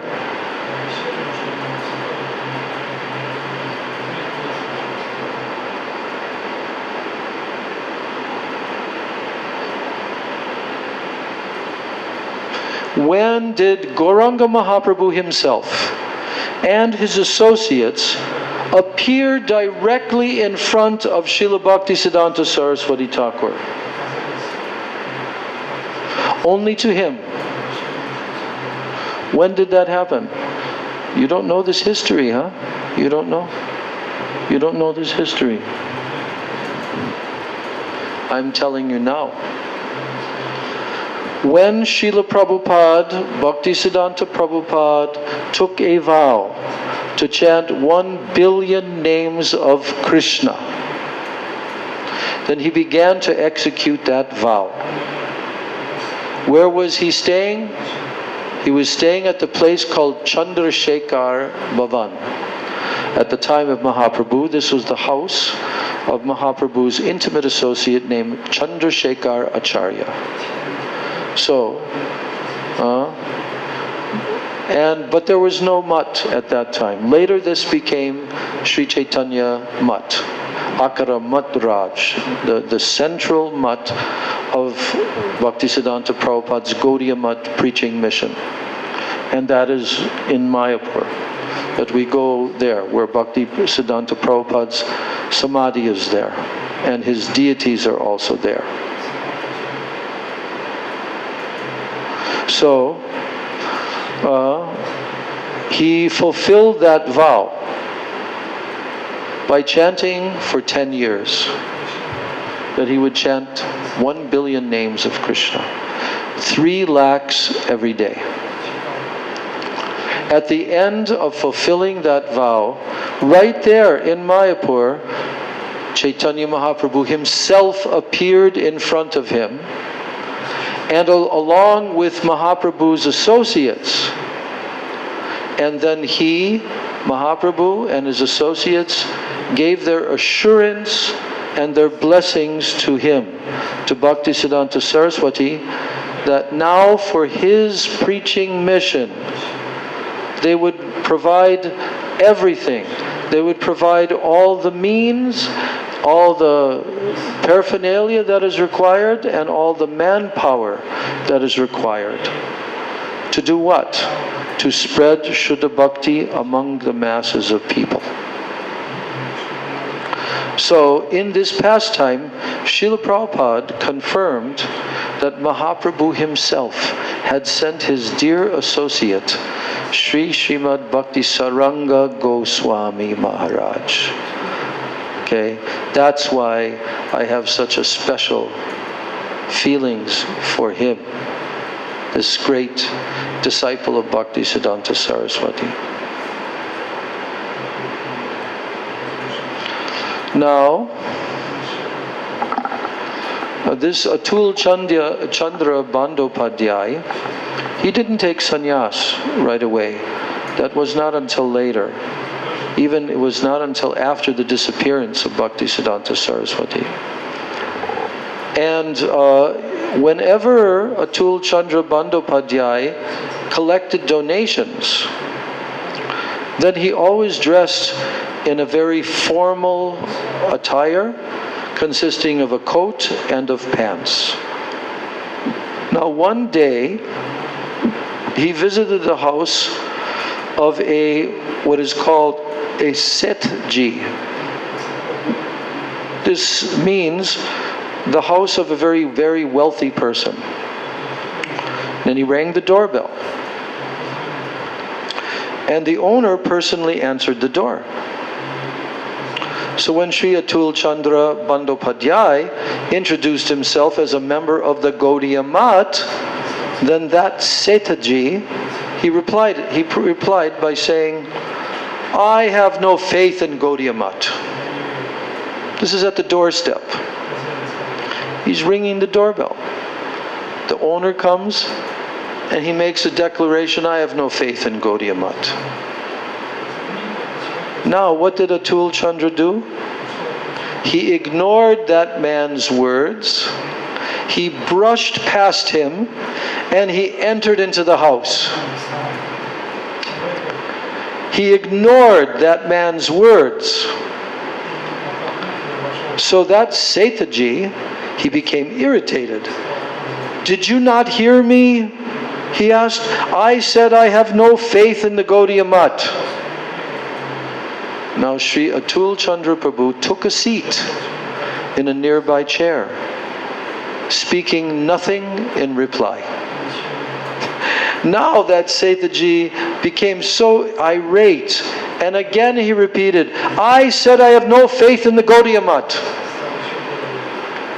So this time, Sri Atul Chandra Prabhu responded, and he said, yes, I have heard you. This is exactly why I have come to your house, to generate your faith in the Gaudiya Math. Even before I came, I knew that you had no faith in the Gaudiya Math. For if you had, you could not have resisted visiting. Sri Atul Chandra Prabhu then expertly explained the aim of the Gaudiya Math's mission and its unique specialities. And being highly influenced by Sri Atul Chandra Prabhu's scholarly presentation, the Sethji gratefully offered him a large donation. And what did Atul Chandra Prabhu do? He refused that donation. He said, I have not come for a donation, he said. Believe me when I say, I have come only to generate your faith in the Gaudiya Mat. Then, with great respect, the Sethji personally drove Atul Chandra back to the Gaudiya Mat, where he received darshan of Srila Prabhupada, and he offered the donation to him directly. And thereafter, he visited the Gaudiya Mat regularly. These are the accounts of the preaching of Bhakti Sāraṅga Gosvāmī Maharaj. Amazing. So, there's more. I'm just checking. Yeah, it's not too much more. So I'll complete this, even though we've gone a little bit over time.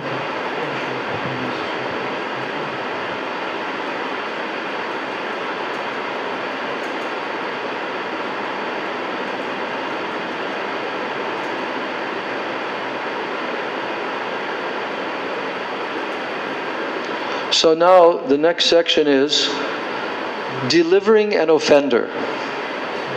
So here's another offender. Once Srila Prabhupada took Sri Atul Chandra Bandyopadhyay, and he also took an entourage of devotees to preach in a place called Kanpur.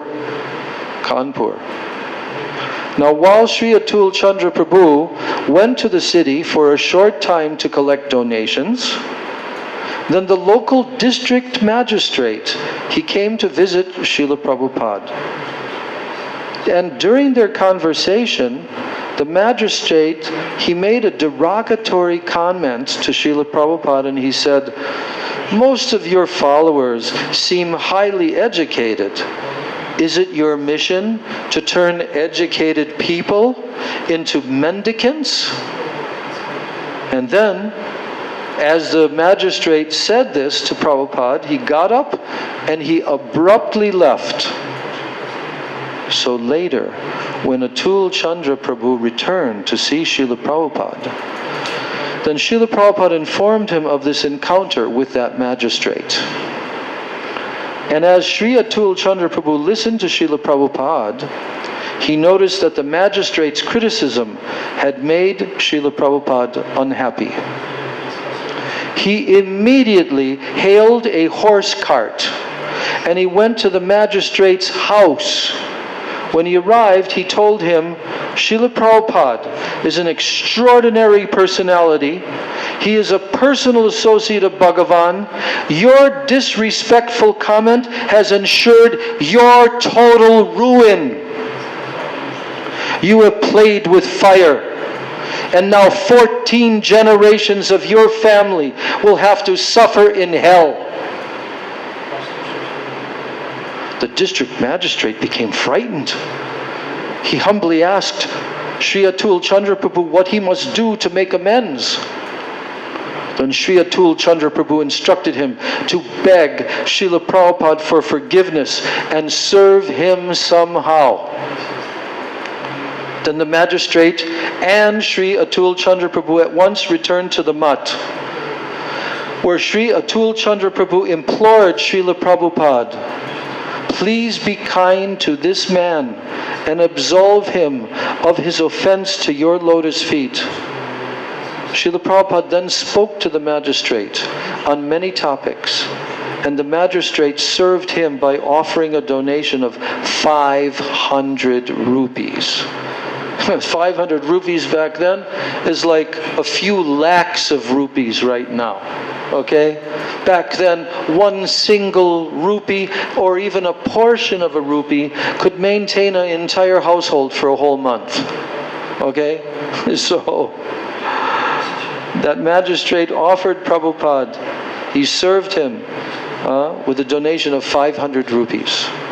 Now, Sri Atul Chandra Prabhu he had accepted a huge responsibility when he resolved to save the district magistrate from committing a serious offense. This anecdote demonstrates many of Srila Gosvāmī Maharaj's transcendental qualities. He had firm conviction in the lotus feet of Srila Prabhupada. He could recognize the awful fate that in store for those who offended Srila Prabhupada, and he mercifully strived to find a way for them to atone for their offenses. So by this, he delivered many offenders. And like a true well-wisher, he did whatever he could to cultivate auspiciousness on their behalf. Now, while Srila Prabhupada was heading to Braj Mandala to perform the Sri Braj Mandala Parikrama with his associates, a particular year, there is a person named Sri Halagu Lal, who is the head of the managing committee of the Sri Banki Bihari temple. And that person issued a statement to almost all of the prominent temples in Vrindavan, notifying them that Sri Bhaktisiddhanta Saraswati would soon arrive with all his followers, and all of his followers are Harijans. You know what that is? They're like Gandhi movement, making mlechas and shudras into devotees of the Lord, Harijan. And then he was a managing committee member of the Banki Bihari temple.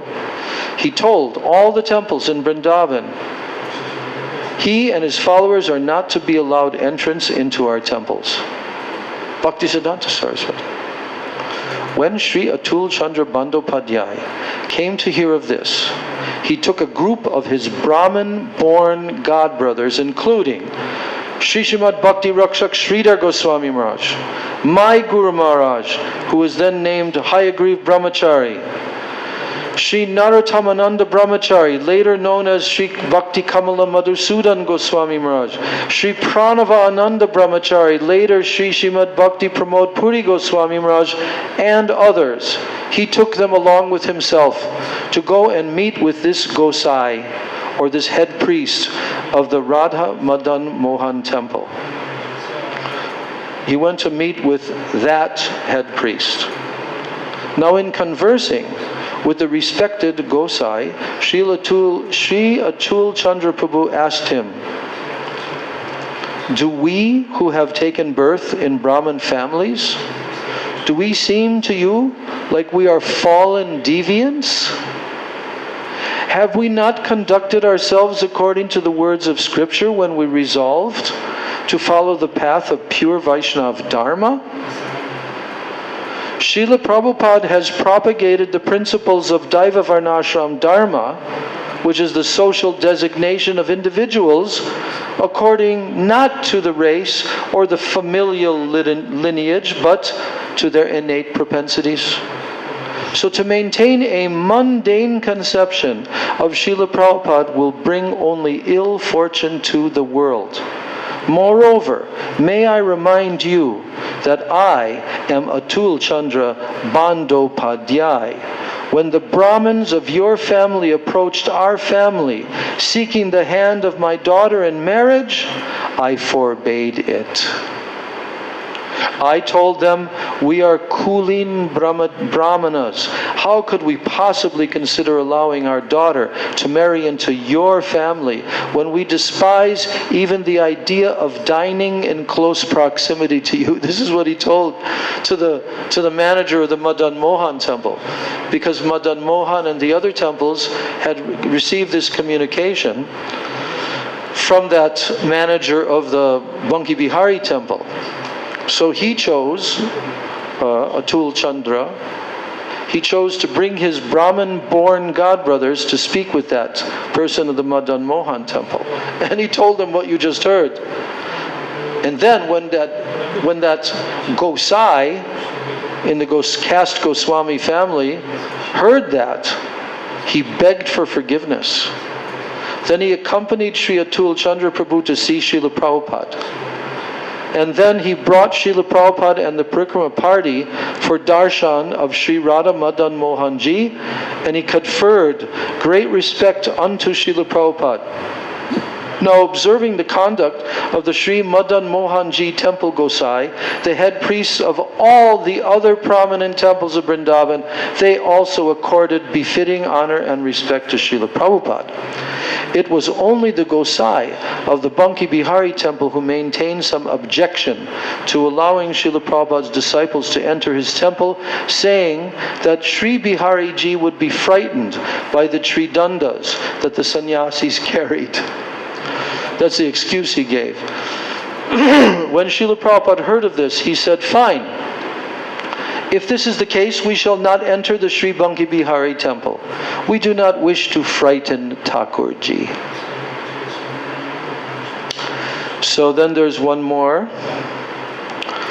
Once, Sri Atul Chandra Bandyopadhyay took his godbrother Sri Srimad Bhakti Rakshak Sridhar Gosvāmī Maharaj to visit a miserly businessman in Madras, which is now called Chennai. And that person, that businessman, he only spoke the language of Tamil. But the two godbrothers, they did not know one word of that language of Tamil. So before their visit, Sri Atul Chandra Prabhu, he told Srila Sridhar Gosvāmī Maharaj, "I will communicate with him through hand gestures only. All you must do is advance toward him with your tridanda and then back off when I tell you." And then Srila Sridhar Maharaj asked him, "And why exactly am I supposed to run back and forth with my tridanda?" Srila Sridhar Gosvāmī Maharaj asked. Then Sri Atul Chandra Prabhu replied, "He will either think that I am depriving him of a blessing from Sri Narayan, who is embodied by your tridanda, or he will think that I am protecting him from you to turning him into ashes with it." So when Srila Sridhar Gosvāmī Maharaj advanced toward the businessman with his tridanda during their meeting, Sri Atul Chandra Prabhu stopped him, and then he held up his 10 fingers pointing to the businessman. Now the businessman in return held up 1 finger. Then again Srila Sridhar Gosvāmī Maharaj advanced toward the businessman until Srila Atul Chandra Prabhu stopped him. And this time Sri Atul Chandra Prabhu held up 9 fingers. And then the businessman held up 2. So they went on like this until eventually they both held up 5 fingers. And as soon as Sri Atul Chandra Prabhu stood up as if he was ready to leave, then the merchant made a gesture signaling him to stay. Then the merchant went inside his house. Srila Sridhar Gosvāmī Maharaj asked, "Sri Atul Chandra Prabhu, what does this mean, holding up 5 fingers?" Then Atul Chandra Prabhu said, "Maharaj, I have no idea. It could be 5 rupees or 50 rupees or 500 or something else. Whatever it is, let us wait and see." Then the merchant brought 500 rupees from inside, and he put it in Srila Sridhar Gosvāmī Maharaj's hand. He then begged him to bless him on the forehead with his tridanda, and Srila Sridhar Gosvāmī Maharaj obliged. So as they were leaving, Sri Atul Chandra Prabhu kicked the ground at the doorway. And then when Srila Sridhar Gosvāmī Maharaj asked why he did that, then he said, "I do not want to deal with this kind of person ever again. Otherwise I fear that I will become a covetous materialist, a Vishayi. I am kicking this man's association. I am kicking it with spite." Then Srila Sridhar Gosvāmī Maharaj, he would often say about Atul Chandra, he would say, Sri Atul Chandra Prabhu was like a radish farmer. You know, radishma, you know, muli. He was saying that he was like a radish farmer whose crop is completely uprooted during the harvesting. He would approach a person once, receive what he could, and never return. Others, however, were like eggplant farmers, whose crop continues to give even after harvesting. So they would repeatedly go to the same person to acquire whatever they needed. Neither is intrinsically better than the other. They are simply different approaches. So the best approach is always that which is most favorable for the service of Sri Hari according to time, place, and circumstance. And that ends this article by Srila Bhakti Vigyan Bharati Gosvāmī Maharaj about Srila Bhakti Sāraṅga Gosvāmī Maharaj. It's taken from his book, My Beloved Masters. There's actually more, but this is all that is included on this Gmail. And but I'll just mention one thing quickly, that before, when Srila Bhaktisiddhanta Saraswati Thakur had sent to England the first preachers, which were Bhakti Hriday Ban Maharaj, and then there was another after him, I'm forgetting. What? Bhakti Pradeep Tirtha Maharaj, I think.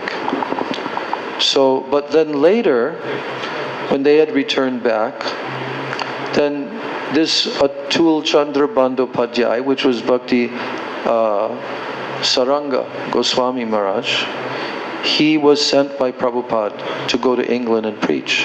He was very, very fluent in English language, very highly educated. And as you saw, very highly respected gentleman, born in an extremely high family in Bengal. And Bhaktisiddhanta Saraswati Thakur cried tears when he heard about this person who had newly joined the Gaudiya Math. So then, I read in that book a story that really touched my heart. So Bhakti Sāraṅga Gosvāmī Maharaj, while he was gone to preach in England, what took place? Srila Prabhupada Bhaktisiddhanta Saraswati departed from this world while he was overseas. What did he do? Did he suddenly want to come back very quickly? No. He remained there preaching. And there's one incident that took place because he had barely any funds. And a check was sent to him. It was mailed to him. So, by the Gaudiya Math or someone, I forget. And then he went to a bank to cash the check. But the bank manager asked him, so, who are you? What is your identity? And he didn't have identification for some reason at that time. And so the bank manager, I cannot cash this check unless it is proven that you are the person whose name is on the check. So you know what happened? Bhakti Sāraṅga Gosvāmī, he wasn't a sannyasi at the time. He looked behind the bank manager on the wall. Or where was it? Anyway, he looked and he saw, where was it? No, I know it's a newspaper, but where exactly it was? Huh? Yeah. So he took that newspaper and he showed it to the bank manager, because in the newspaper on the front page was a picture of him, identifying him that he's a preacher of the Gaudiya Math and so forth. And then he showed that to the bank manager and he said, "Am I not this person?" Then the bank manager admitted, "Yes, you are." And he cashed the check. So in this way, the extraordinary preaching activities of Srila Bhakti Sāraṅga Gosvāmī Maharaj, who was one of the forerunners of my beloved Srila Prabhupada to go to the West and preach. And when he had returned to India, and he was also living in Vrindavan, so our Srila Prabhupada was also living there as a sannyasi in Radha Damodar temple and so forth, and he became very near and closely associated with him there in Vrindavan. Now, also prior to his leaving to go to the England and preach.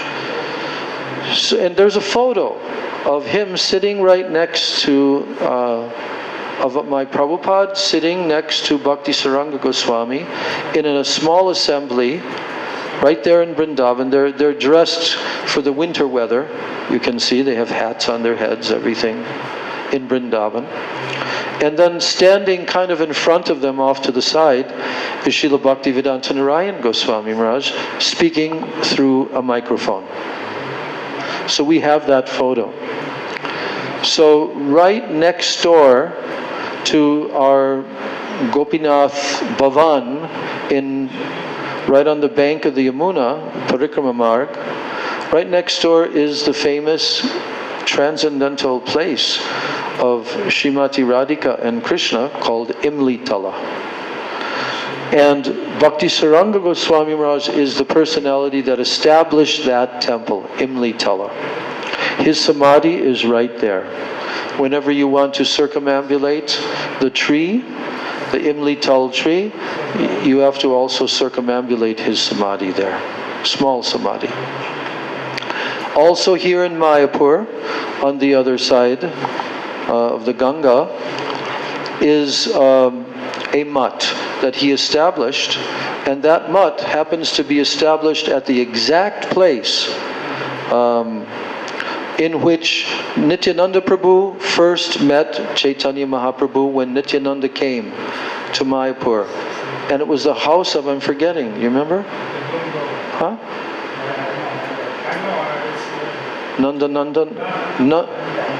Nandan Acharya. Yeah. Now I remember. Nandan Acharya. And so, I don't know if it's a Pushpa Samadhi or if it's his body Samadhi. I don't know which is which. But there's also a Samadhi of Bhakti Sāraṅga Gosvāmī Maharaj there. And certainly they will be having a very big feast and festival to glorify him, since today is his is it appearance or disappearance day? Yes. Disappearance Titi, disappearance day of Srila Bhakti Sāraṅga Gosvāmī Maharaj. So we have gone over time, but it's worth it for to hear the glorification of these personalities on this very, very auspicious day. Just the day after the full moon day. And so we will complete our katha here. Gaur Prem Anande. Hari Hari Bo. There is a mask in London which was donated to him, and this mask is still functioning. Where did you hear that from? Bhakti. I read Narayana Gosvāmī Maharaj said something. Well, I don't know any details. I know that there's a mutt there, but I don't know that it was him who established that mutt. I don't know. I've gone to that mutt, because when I was there in 1999, I went to London to be with Bhakti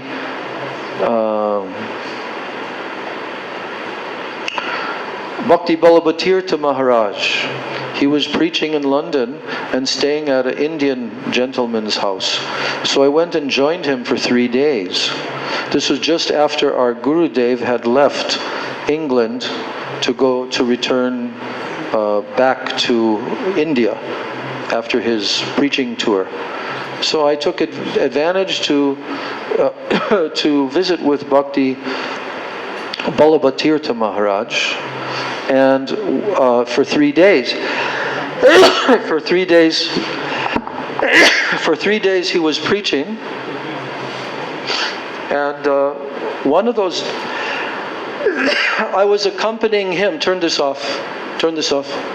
I was accompanying him to various preaching places where he went, and on one of those days we actually went to a big house in London, and that was actually the house that had been established by one of the British personalities who became like followers of Gaudiya Math by meeting,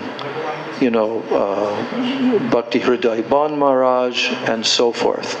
So yes, I'm sure that Bhakti Sāraṅga Gosvāmī Maharaj, it may be that he also had something to do with that math. Okay, Nitai Gaur Premanande. Hare Krishna, Krishna Krishna, Hare Hare, Hare Rama, Rama Rama, Hare Hare.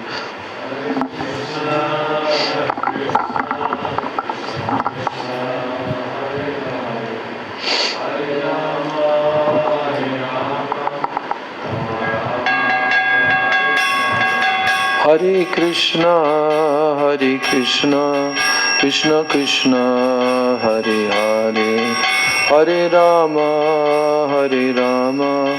Rama Rama, Hare Hare, Hare Krishna, Hare Krishna.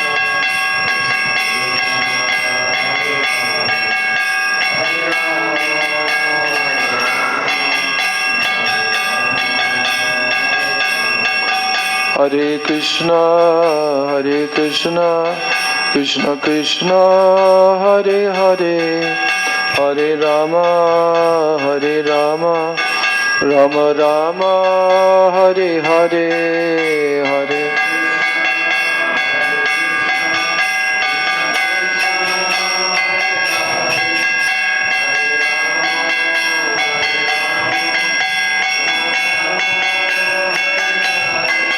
Jaya Nitai, Jaya Gaur, Jaya Nitai, Jaya Gaur.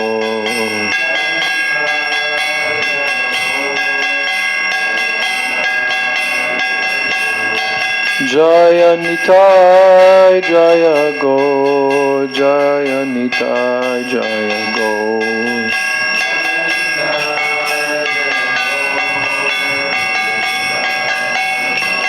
Nitai Gaur Hari Bol, Hari Bol, Hari Bol, Hari Bol.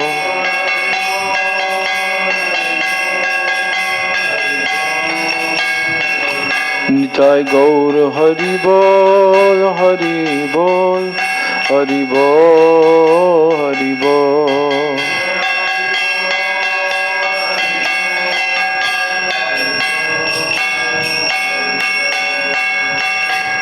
Jai Shri Shri Nitai Gaur Premanande, Hari Hari Bol. Om Vrindai Tulsi Devai Priyai Keshavasya Cha Krishna Bhakti Prade Devi Satya Vachai Namo Nama Vancha Kalpatarubhascha Kripa Sindhubhya Eva Cha Patitanam Pavanebhyo Vaishnavebhyo Namo Namaha. All glory to the assembled devotees. So today is Friday, 24th, and the next class is on Sunday, the 26th. There's a personality I'm not so familiar, Sri Nimananda Sevatirtha Prabhu. I think he's a disciple of Bhaktisiddhanta Saraswati. His appearance day on that Sunday, the 26th. And then the next class will be on Tuesday, the 28th. And on that day is the disappearance day of Sri Rai Ramananda. And the day after that, then Gaurangi, she will go in the evening time to the airport. And her flight is on the 30th. The next day she will go. On the 29th, on Wednesday she'll go. And then her flight is on Thursday, the 30th. So we'll have class on Sunday. Let's see what kind of rains will be coming with the hurricane or the cyclone. And then on Tuesday, the 28th, then we will have one more class at that time. And then we will again have class on the 30th. There's no appearance or disappearance day. That is Thursday the 30th. And then we move into the month of June. And on the 2nd of June, we will have class again. And then after that, there are some appearance days, and there's some festival days, like, for example,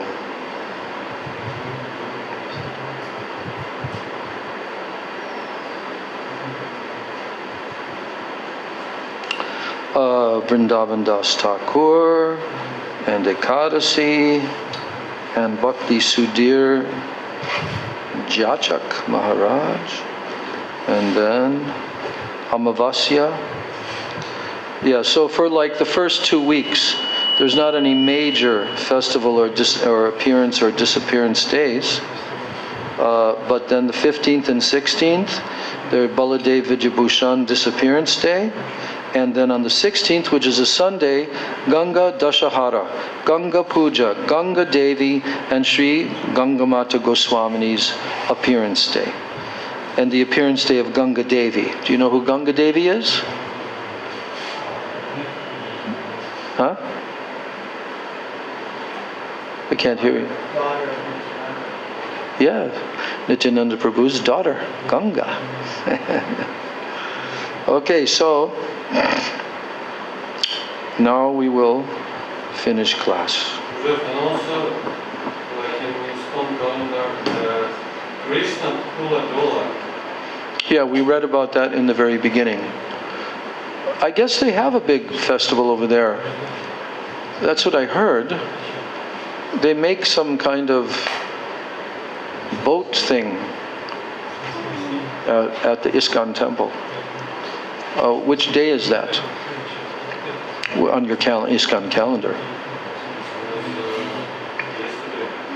Oh, okay. All right.